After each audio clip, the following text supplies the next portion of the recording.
دشتیارچي د کندوز هغه ولسوالۍ چې د نورو نیمګړتیاوو سره سره اوسیدونکي د دې ولایت مرکز ته د لوی غځېدلې لارې د خرابوالي په تنګ راغلي وو.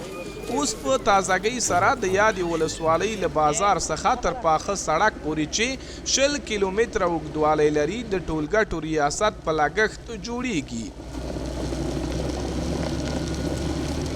اوس عملاً زموږ په وادي امید د ریاست خوا ماشینرۍ هغه د مراقبت جاري په مخه ځي. تقریبا 13 کیلومتره ترمیم شوی دی، 1 کیلومتره پاتې دی چې موږ قیر سړک ته ورسیږو. نو مخکې خلک ډېر د مشکلاتو سره مواجه وو.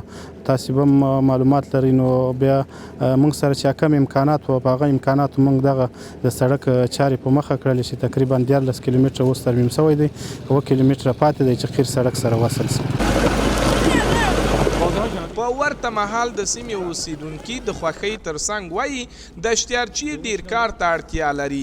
هیله مند دي چې ولسوالۍ له مرکز سره نښلوونکې لوی لار قیر شي. دا باید چې قیر سي، زموږ مریضان په کور کې پیدا سي، مریض نشو بیولی. نو دا موږ د دې څخه ډېره مننه کوو چې دغه نه راته جوړ شو. دا هم صحیح ده، خو د دې نه بعد موږ دا سړک آباد غواړو، قیر یې غواړو. باید نور هم دغه سړک هم اوس ښه دی، تر مخکې سړک اوس ښه سو، جغل اندازي سو، اوس هم په صحیح طریقه سره جوړ سو او ډېر سهولت راغلی.